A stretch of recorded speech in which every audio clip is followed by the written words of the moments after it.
Heureux qui comme Ulysse a fait un beau voyage, ou comme Cestula qui conquit la toison, et puis est retourné plein d'usage et raison, vivre chez ses parents le reste de son âge. Aujourd'hui, vous l'avez vu dans le titre, le thème c'est le voyage. Le thème du voyage, puisque le mémoire est fini quasiment.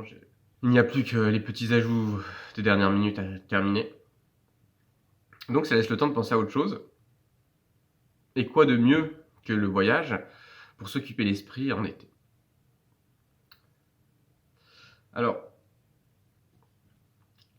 j'aurais envie de prendre le contre-pied d'une idée commune qui est que ce qui importe dans le voyage, c'est la destination. Moi, je pense que c'est pas du tout la destination, ce qui importe, c'est le trajet. C'est le voyage, justement.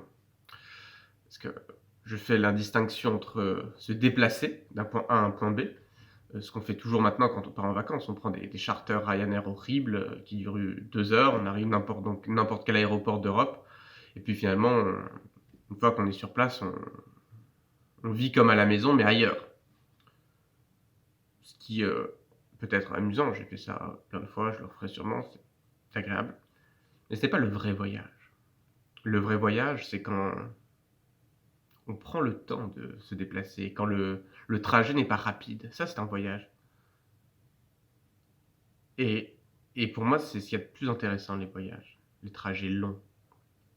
Dans La Haine, le film de ce cher Mathieu Kassovitz, c'est l'histoire d'un type qui tombe, et pour se rassurer, il dit jusqu'ici tout va bien, jusqu'ici tout va bien. Mais ce qui compte, c'est pas la chute, c'est l'atterrissage.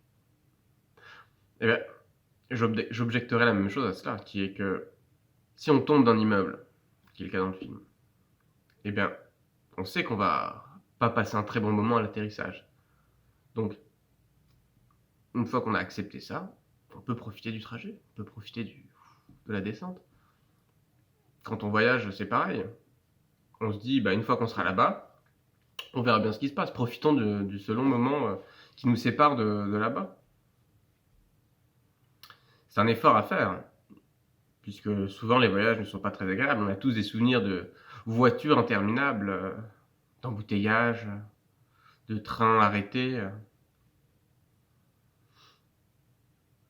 Mais finalement, ça fait des souvenirs. Ça marque. Alors que les trajets en avion, les déplacements, qui peut s'en souvenir? Qui se souvient de l'avion, des gens qui étaient assis à côté de nous? Pas grand monde. Les voyages ont toujours une image positive. Va voir le monde, c'est important, va voir ailleurs, machin. C'est très valorisé de voyager, d'aller faire son Erasmus, ses études à l'étranger. Je suis assez d'accord, c'est bien de voyager. Mais c'est pas un besoin de voyager, d'accord?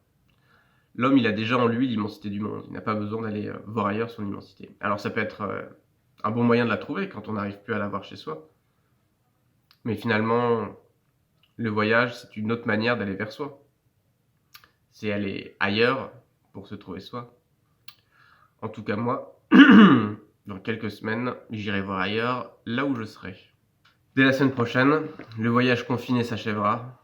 Et j'espère que le voyage libéré commencera. À demain.